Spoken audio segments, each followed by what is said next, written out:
Cam Torrens, welcome to the Rocky Mountain Writer Podcast. Thanks, Mark. Thanks for having me on. You bet. And we're talking to you from Buena Vista, I believe. That's right. That's home. That's home. And also plays a big role, or at least is the, mountains at least are the search and rescue aspect of your three books, correct? That's right. They say write what you know, and I've gotten to know these mountains pretty well over the last 5 or 6 years.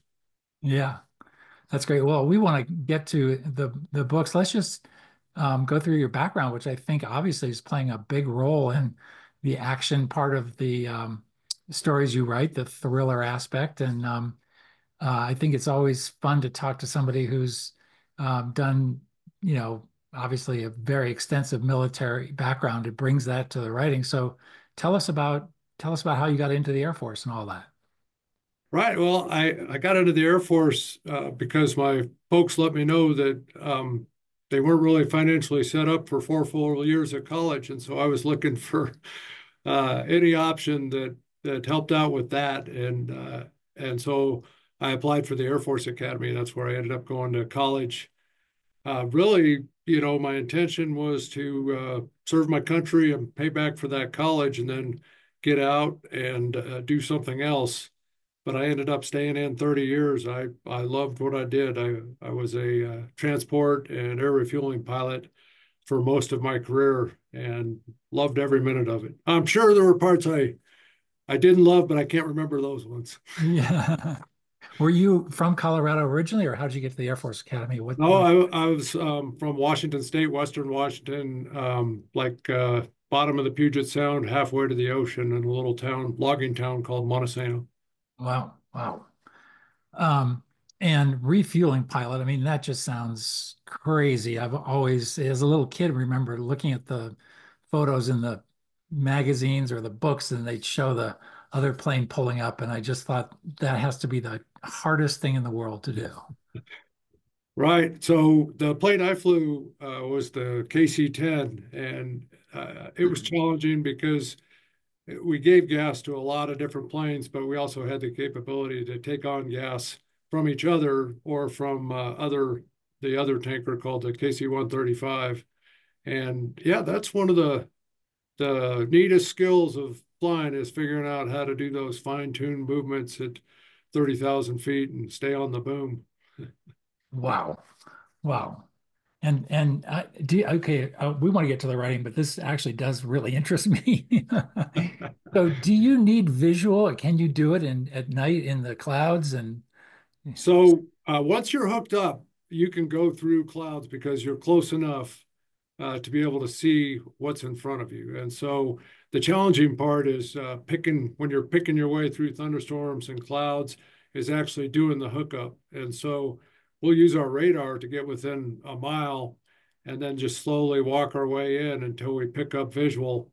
And once we got visual, it's kind of looking, you've seen those glide slope lights on a runway, you yeah, know, red over green and red. And they've got that on the reverse side of the airplane. So you can tell when you're coming up underneath the plane, whether you're kind of on glide path for a connection. But yeah, you've really got to be able to see, at least 50 yards to be able to make that yeah. connection. Wow, wow. And how big a crew on your airplane that's doing the refueling? So it was a crew of three. So we usually had Wow, one or two more on there, but generally two pilots and then a boom operator in the back. wow, wow. And any mishaps, or I'm sure you had your share of situations, things Oh, come up. tons of stories, but Yeah, no mishaps, no mishaps. yeah. So it had big old engines on it. So if somebody behind us was refueling, we just shove those throttles forward and get out of there. Wow. Were you at that point already thinking in terms of fiction? Had you always been writing? So, Mark, I hadn't. I grew up just as a reader. I mean, I was really raised in libraries. My mother would either browse for her books and leave us alone in the library, or just drop us off at the library, my sisters and I. And I've just always been a voracious reader. As a matter of fact, I'm on the library board here in Buena Vista because I just can't get libraries out of my blood. And it didn't change in the Air Force. I read all the way through.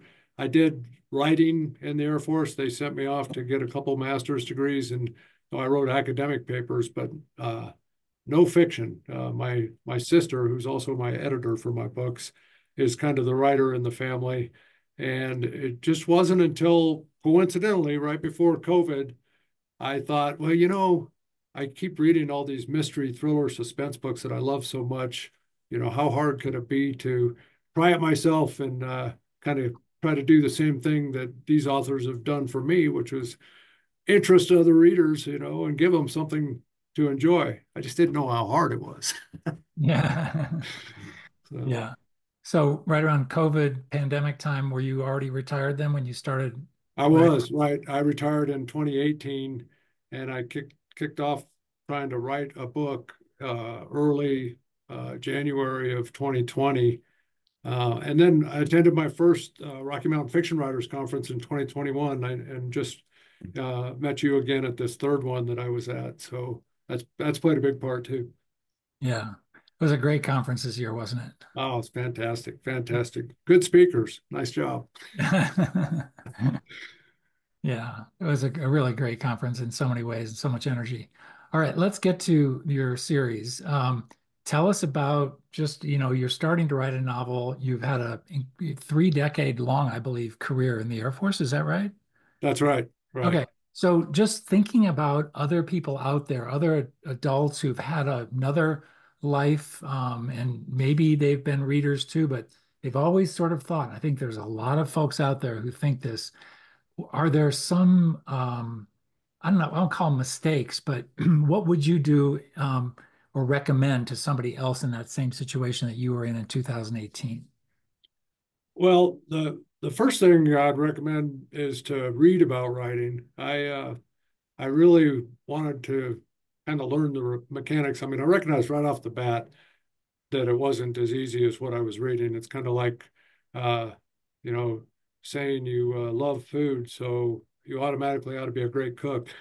Yeah. It's not necessarily hand in hand. And so I read a lot of books, and then I just, I set a goal to write 1,000 words a day for 100 days. And I, because of these books, I had an outline, Save the Cat and a couple other books, so I had a pretty good start with that. And I cranked right through and thought that I had, something worth reading. And I was getting good feedback from people I knew, which isn't necessarily, the most credible feedback. And I was pitching, and I was filling up my rejections. And it wasn't until about 9 or 10 months after I'd started writing in earnest that I discovered what I was missing, and which was other writers. And I think you've met Laurel McCarg. She was, I had never met her. She's used to live in Leadville, and now she's down in Salida, longtime member of RMFW.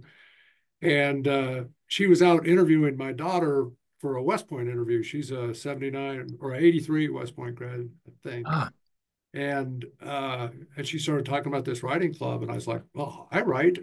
And she goes, well, who do you write with? And I said, well, me and my dining room table on my computer. And she goes, well, you got to join this group. And so I joined it and immediately got involved with Linda Ditchkus and her critique group, another Rocky Mountain Fiction Writers member. And oh my goodness, everything changed after that. I had people that all they wanted was me to succeed, and they had no problems telling me what I was doing wrong in a kind and professional way. And that changed everything. And I moved right on to the second book and just shelved that first one. First one was 100,000 word book, and I shelved it, moved on to the second one, and just kept plowing away. And the second one earned as many rejections as the first one. And the third year, I wrote another one, and it earned as many rejections. But then finally, that third one got picked up an indie publisher, one that didn't require an agent, Black Rose Writing, picked me up and said they'd like to read it. Of course, I was pitching, it was number 3 in a series, and I was pitching it as a standalone because otherwise they ask, well, why did no one read the first two? yeah, yeah. And Yeah. once they took it and I'd signed the contract, I asked, well, would you be willing to take a look at the book before it? And and they're like, is that the first in the series? And I'm like, yeah, even though it wasn't. I still had that very first one that was still on the shelf. And they took it, and they weren't that enthusiastic about taking it, but they took it, and then they wrote back within a week and said, oh yeah, we'll take this one. So you want this one first and the other one second. And that was how I got in with them. Uh, so I've got, Stable was the first book I published with them. Uh, Fall Summit the second. The next year I wrote Scorched, and that just came out last month. And in February, after a complete ground up overhaul, that very, very first book is coming out as a prequel, and it's called Damaged, and it'll come out on February 27th. Wow. So no words were quote unquote wasted in the end. Actually, I almost feel like Damaged is a different book. It Yeah. was Yeah. such, I had learned so much over the previous 4 years, which also makes me worried about 3 years from now when I look back on these books and realize, oh, and I thought I knew something then, because you just keep learning, you Oh know. boy. I totally relate to that. 100%. Yeah. You know. What would you say craft-wise were the things that you had to change? I mean, I think all of us have different elements of our craft that we are strong with and others that we're weak with. For you, what were the elements that you found you really needed to address? The biggest one I felt like was respecting my reader and giving them more credit than I was doing. So I really didn't want to write military thrillers because those weren't really the ones I was reading. I'm a big John Sanford fan. I was reading all of C.J. Box, Craig Johnson.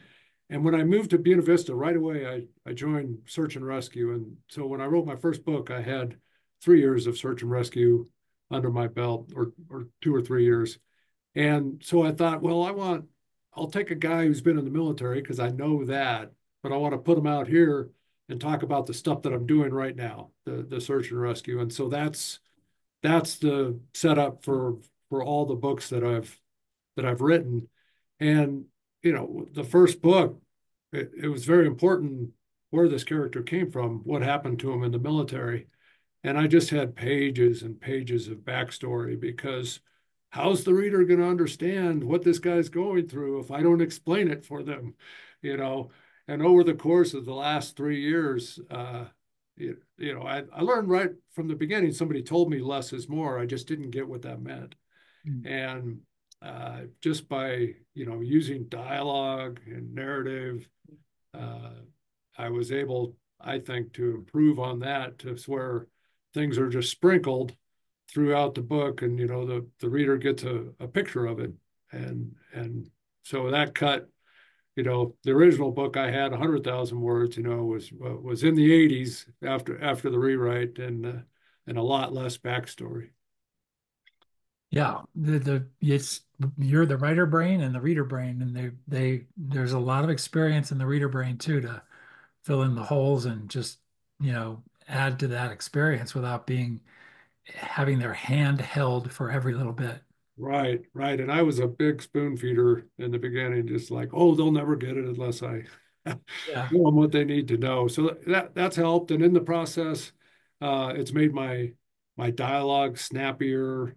A lot of the seminars at Rocky Mountain Fiction Writers have helped with things like that. Setting. Uh, I use a lot of similes. Um, Stuff that it just took practice. And then I also joined a veterans group of writers led by a man named David L. Robbins. You might have met him. He was a keynote speaker in 2022 at Yeah. RMFW, and he's not a veteran himself, but he's a New York Times bestselling author and runs a course out of the Virginia War Memorial for veterans that want to learn how to write.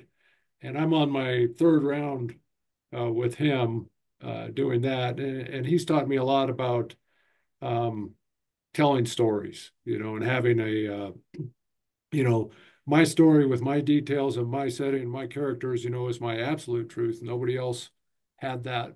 Um, but telling a story about a profound truth, one that everybody can relate to because they've been in some situation, where those emotions come to the front. I've learned a lot with that. I learned a lot about having my characters not watch somebody come through the front door, but writing the person came through the front door.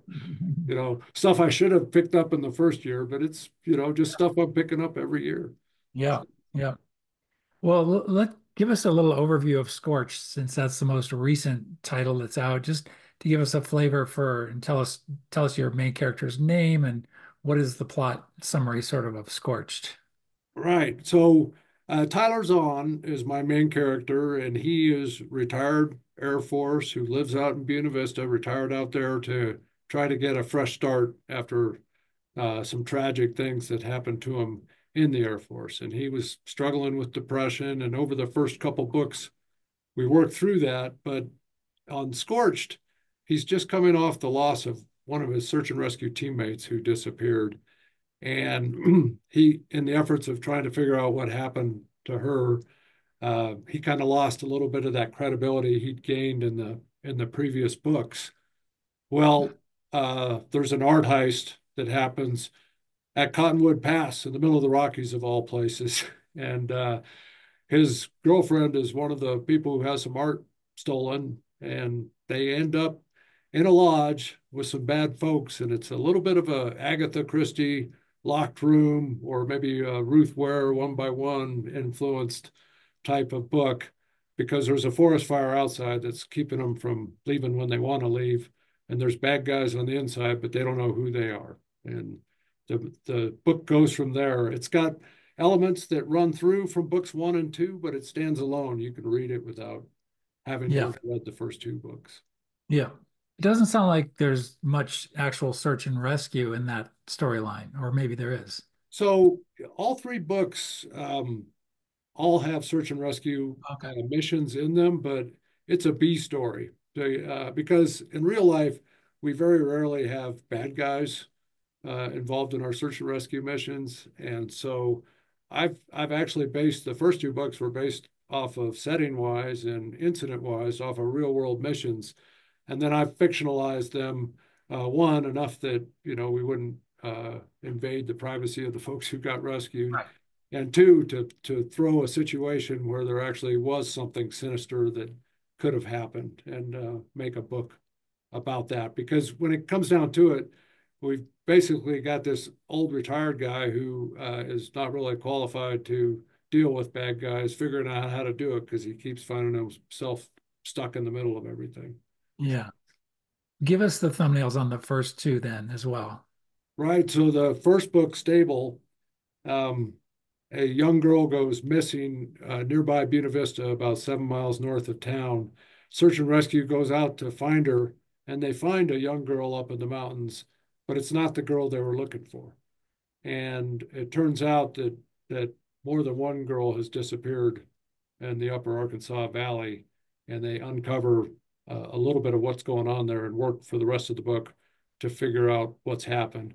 At the same time this is going on and Zahn's finding himself in the middle of this, his college daughter, who he's been estranged from after the Air Force incident for the last 8 years, they're finally reconnecting. She's coming out to Buena Vista, and he's trying to overdo it and give her the vacation of her life so she'll come back and visit again. At the same time, all this other stuff is going on. So those 2 stories kind of bump up against each other. And then the second one, False Summit, um, it's based out in the Three Apostles, which is back behind Huron Peak, just south of Huron Peak. Um, about as far out in our county as we can get for search and rescue. It's right on the boundary between us and Gunnison's SAR team. And we have to use shortwave radios every time we're doing something back there. But they go out to look for these hikers that are trying to do that Three Apostle traverse. And one of the search and rescue members, Zahn's close friend, disappears. And that hasn't happened before, where you go out on a SAR mission and one of your SAR folks disappears. And after that opening incident, the book is written in a dual timeline where Zahn's trying to figure out what happened in the present, and we get Christy Lee, the person who disappeared, her story from about 4 months prior up until the time that she disappeared. Nice, nice. And for those who don't know, the three apostles, the peaks are kind of named just based on the shape, I think, of the peaks and how they appear kind of almost human, right? Right, right. Yeah. Yeah, Yeah. it's incredible back there. And very hairy. Uh, Very, that's some rough, challenging terrain. Yeah.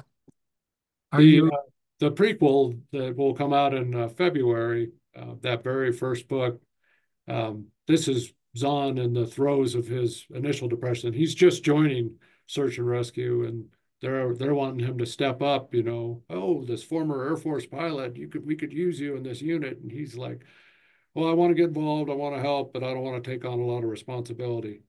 And what ends up happening is he gets stuck in the middle of a plot to mess with Denver's water system, the Dillon Dam, the water that comes through the Roberts Tunnel and comes out into the Platte River and flows into Denver.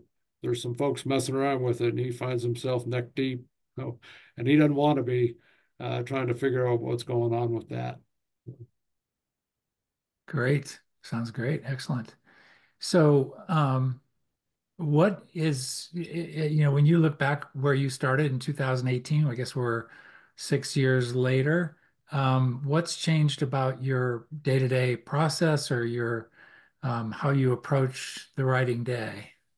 Yeah, I'm methodical almost to the point that the rest of the family's written me off as too weird to save.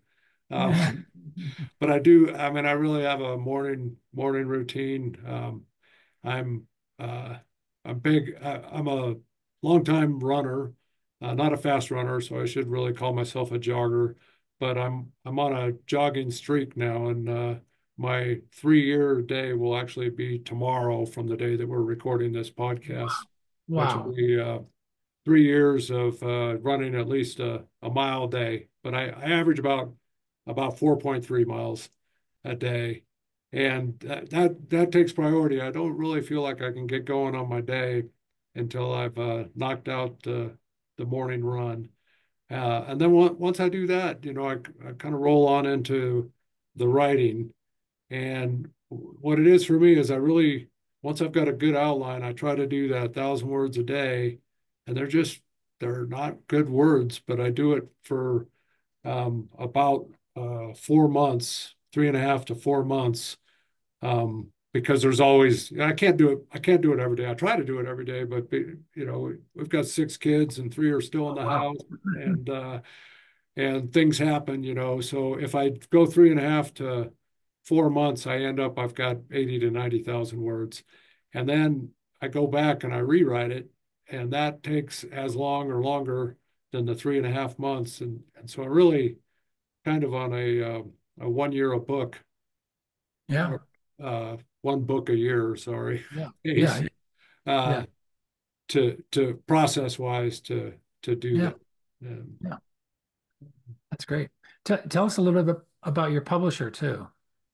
yeah, so yeah, Black Rose Writing, they're based out of Castroville, Texas. They've got a group of somewhere between 400 and 500 writers, Wow. and of that, about 150, 200 of them are really active on a private Facebook group. So this is one of the things I didn't know when I got on with them, is that I would have this other cohort, which has also played a huge part. We read each other's books, we support each other, spot where folks can go to vent if they need to vent, and so that's been an unexpected benefit of going with an indie publisher. And so, the first two Rocky Mountain Fiction Writer Conferences I went to, I was pitching to agents, just like I was doing at home on paper.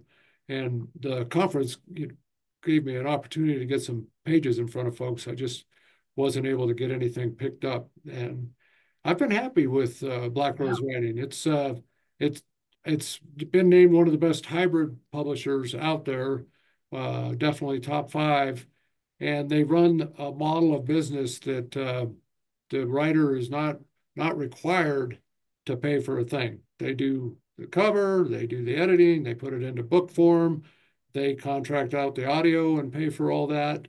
And all three of my books are on audio as well. And what they do is they'll market your book on their website and their marketing stuff, but for things like Facebook ads and Amazon ads and external marketing, they run a cooperative marketing type of program. So, for example, if they were able to get a BookBub deal that was $700, they would call up and say, "Are you interested in it? Because Black Rose Writing will do $350 if you'll do the other $350." Right. So Right. that's the model, and it's worked for me. I've found when I started, I was like, well, that seems like stuff they all ought to do. But I was looking at other folks that were doing a lot of the advertisements and stuff and were having better results.